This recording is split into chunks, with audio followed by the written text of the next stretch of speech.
রাইতে বেলেট নিয়ে গলায় টান দেবো। ছাত্ররা আপনারা ছাত্ররা আইসে কোন ইন্ডিয়া আকাইতে ফুটে পড়ছে, এই দুনিয়ায় ফাঁসি হইলে বাচ্চারা যাবে না। 1 লাখ টাকা লোন আনছি, সপ্তাহে 2,500 টাকা কিস্তি দেওয়া লাগে গাড়ি বাবদ লোনে। এখন যদি গাড়িটা বন্ধ করে দেয় তখন আমরা এই লোনটা কি করব? আমরা কি চুরি করব? আমরা কি ডাকাতি করব? আমাদের সন্তানরা লেখাপড়া করে না, আমাদের সন্তানরা কি স্কুলে পড়ে না, এর বেতন দেয়া লাগে না, ঘর ভাড়া খাওয়ান খরচ কে দেবে? আমরা কি চুরি করব?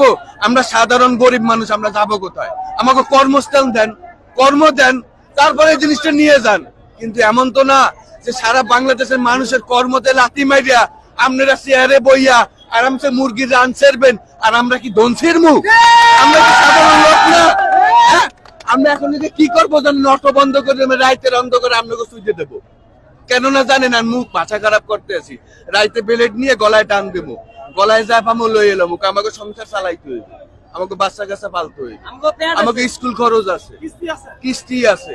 ছাত্ররা আপনারা ছাত্র আইসে কোন ইন্ডিয়া আকাইতে ফুটে পড়ছে, আমার সন্তান আপনার সন্তান সবাই সন্তান।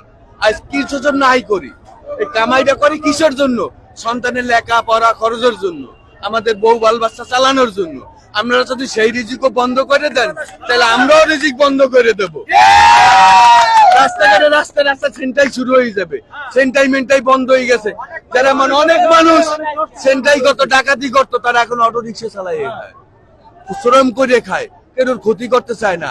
আজ আপনারা এরকম সিস্টেম করতে আছেন বাধ্যমূলক, আমরা কিন্তু রাস্তায় রাইতে অন্ধকারে সেন্টাই করতে বাধ্য হবো। আমার কি হবে? ফাঁসি হবে। এই দুনিয়ায় ফাঁসি হইলে ভালো সেরা যাবে না, আখেরাতের চিন্তা করতে হইবে, আখেরাতের চিন্তা করতে হইবে। এই দুনিয়ায় কিছু না, আপনার পকেট গরম আছে, মানুষ আছে, আমার কেউ নাই, আমার আল্লাহ আছে।